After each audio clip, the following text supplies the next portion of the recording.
कर्पूरगौरं करुणावतारं संसारसारं। ओम शिवा, जय माता दी। आज हम बात करेंगे, श्राद्ध पक्ष हमारे शुरू हो गए हैं, तो कब से शुरू हो रहे हैं, क्या क्या इनमें करना चाहिए, क्या नहीं करना चाहिए, और कुछ विशिष्ट उपाय मैं आपको बताऊंगा।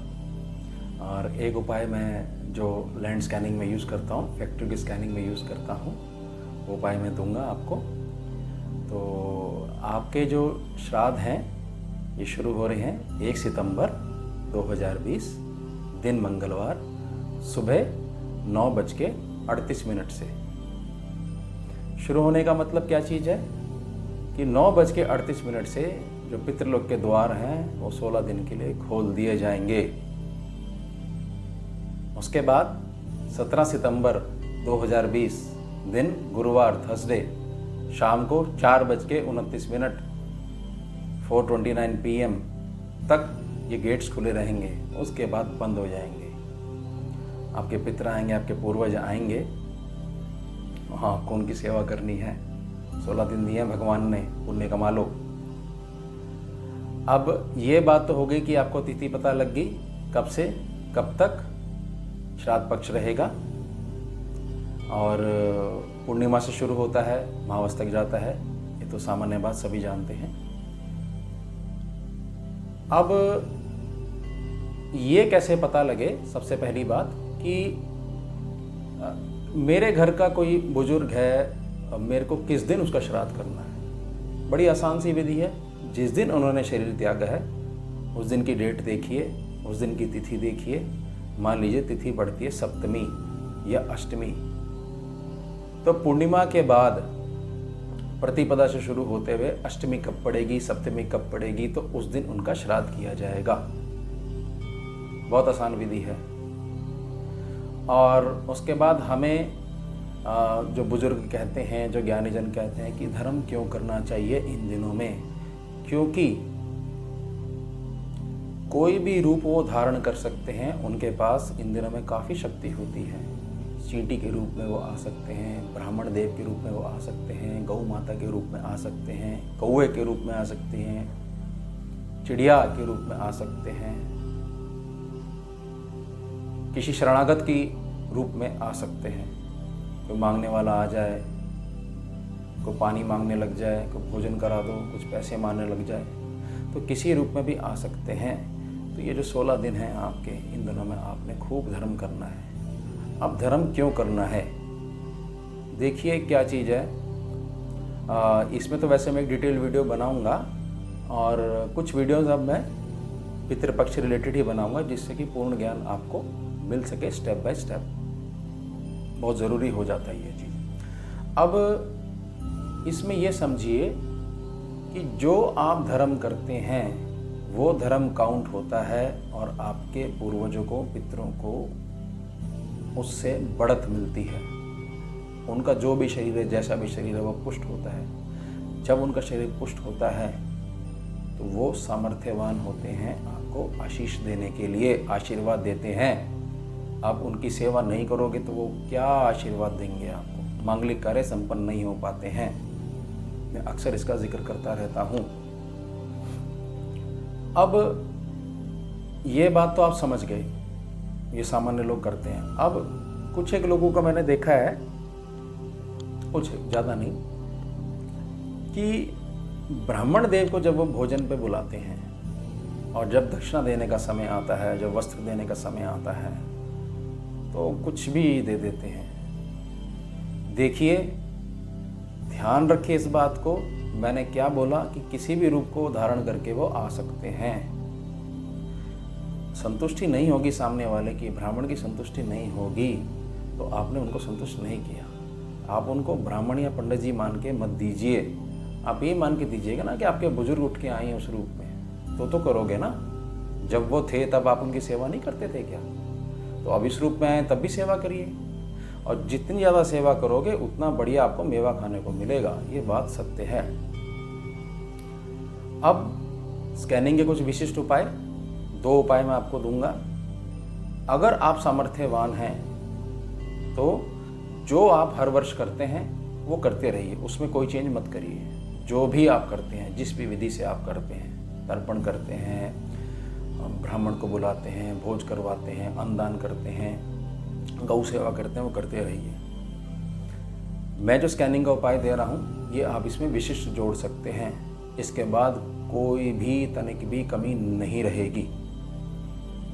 आपने ब्राह्मण देव को बुलाना है और उनसे प्रार्थना करनी है कि पितृपक्ष के दौरान आपके यहाँ पर आपके पितरों और पूर्वजों के नाम पर गीता अध्याय का पाठ करेंगे, 18 अध्यायों का, जिसमें भगवान शिव और पार्वती संवाद अर्थात महात्म्य भी हो प्रत्येक अध्याय का। ये जरूर करवाना है अगर आप सामर्थ्यवान हैं तो। और बाकी विधि तो ब्राह्मण देव आपको खुद ही समझा देंगे।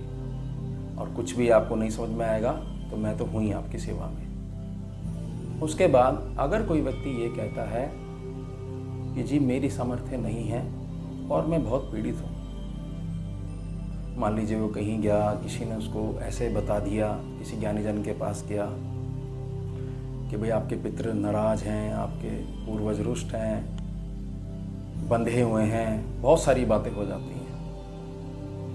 तो मैं एक उपाय आपको दे रहा हूँ। आपने क्या करना है, गीता जिसमें महात्म्य दिया हो, 7वां अध्याय महात्म्य सहित और 11वां अध्याय महात्म्य सहित हिंदी में ही पढ़ लीजिएगा, कोई बात नहीं। लगातार आपने 7 बारी इन 16 दिनों में करना है। दोबारा समझा देता हूँ, जिनकी सामर्थ्य नहीं है केवल उन्हीं के लिए मैं बता रहा हूँ। आपकी सामर्थ्य है तो आपको पंडित जी को ही आमंत्रित करना है, वो ही कर पाएंगे अच्छी तरीके से।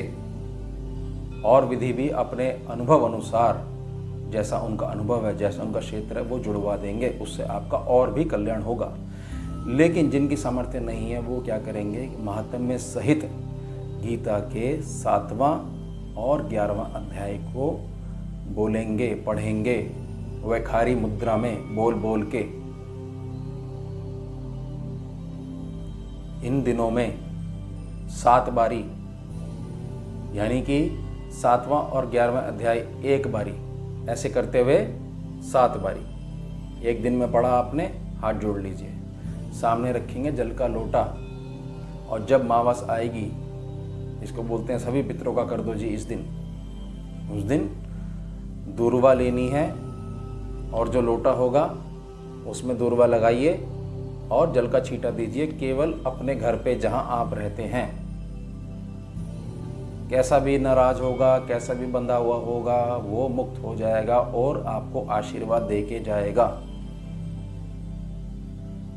इसके साथ अगर इसमें और ज़्यादा बढ़ोतरी अगर आपने करनी है तो मैं एक शब्द बोल रहा हूँ यहाँ पर, 11 बार बोलूँगा, उसको ध्यान से सुनिएगा और कैसे प्रयोग करना है वो मैं बताता हूँ। शब्द है किम तद ब्रह्म किम ध्यात्ममं किम करम पुरुषोत्तम किम तद ब्रह्म किम ध्यात्ममं किम करम पुरुषोत्तम किम तद ब्रह्म किम ध्यात्ममं किम करम पुरुषोत्तम किम तद ब्रह्म किम ध्यात्ममं किम करम पुरुषोत्तम किम तद ब्रह्म किम ध्यात्ममं किम करम पुरुषोत्तम किम तद ब्रह्म किम ध्यात्ममं किम करम पुरुषोत्तम किम तद ब्रह्म किम ध्यात्ममं किम करम पुरुषोत्तम किम तद ब्रह्म किम ध्यात्ममं किम करम पुरुषोत्तम किम तद ब्रह्म किम ध्यात्ममं किम करम पुरुषोत्तम किम तद ब्रह्म किम ध्यात्ममं किम करम पुरुषोत्तम किम तद ब्रह्म किम ध्यात्ममं किम करम पुरुषोत्तम। देखिए, ये जो शब्द है जो आपने 7वां और 11वां अध्याय करा, इसको भी 108 बार बोल दीजिए ऐसे विखारी मुद्रा में। माला कर लीजिए, नहीं तो उंगलियों पे गिन लीजिए। और वैखारी मुद्रा में जैसे मैंने आपको बोल के सुनाया ऐसे ही आपने बोलना है। इसके बाद जो ग्रहों की जो ऊर्जा है ना वो भी ठीक हो जाएगी इन दिनों में। ग्रह जो परेशान कर रहे हैं, जो विषम प्रारब्ध है, उसमें भी आपको लाभ मिलेगा। और ये उपाय आपने आगे देना नहीं है किसी को भी, क्योंकि जिम्मेदारी वाला उपाय है। मैं अपने अनुभव के आधार पे आपको दे रहा हूं, क्योंकि ये स्कैनिंग का उपाय है, ये जन साधारण का नहीं है। तो यहाँ आज आपने सीखा कि 3 चीजें। सबसे पहले तो जो आप कर रहे हैं वो करिए, साथ में गीता के पाठ करवाइए।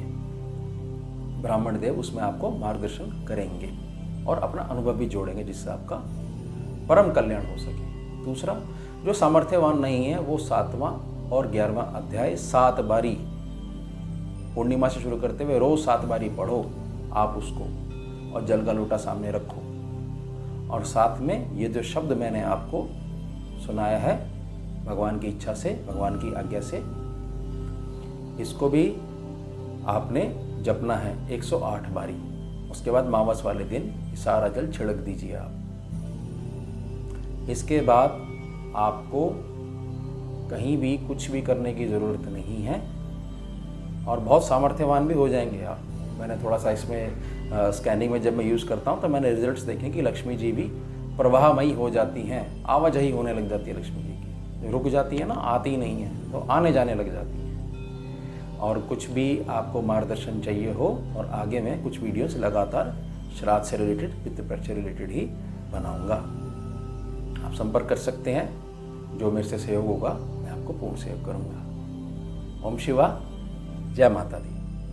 सारम भुजगेन्द्रहारम कर्पूरगौरम करुणावतारम